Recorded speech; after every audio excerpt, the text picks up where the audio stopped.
Today, I'm showing you how to download and update the Realtek HD Audio Driver on Windows 10 and 11. Let's get started. Step 1. Check current driver version. Right-click the Start button and select Device Manager. Expand Sound, Video, and Game Controllers. Find High Definition Audio Device or Realtek Audio. Right-click on it and select Properties. Go to the Driver tab and note the driver date. This shows which version you currently have. Step 2. Visit Realtek website. Open your web browser and type Realtek in the search bar. Look for the official website. Make sure it's realtek.com with HTTPS.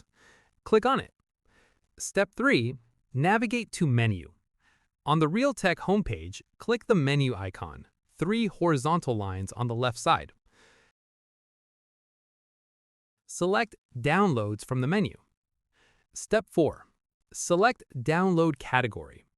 You'll see several options. Click on Computer Peripheral ICs. In the product line dropdown, select PC Audio Codecs. Then, in the subcategory, select High Definition Audio Codecs. Step 6. Select Latest Version.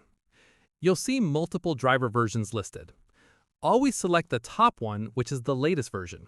It's usually labeled something like ALC Software Windows Driver. Click on it. Step 7. Download the driver. In the software section, find the driver for 64-bit Windows 7, 8, 8.1, 10. This also works for Windows 11. Click I agree to download. Check the box that says I accept the above, then enter your email address if required. Complete the CAPTCHA verification and click Download this file. Once the download completes, it's about 250 megabytes, locate the downloaded file in your Downloads folder. Double-click to run it. Follow the on-screen instructions, clicking Next through the Setup Wizard. The installation will complete automatically. Step 9. Restart and verify. After restarting, go back to Device Manager, right-click your audio device, select Properties, and check the Driver tab to verify the new driver date. And that's it! You've successfully updated your Realtek HD Audio Driver to the latest version.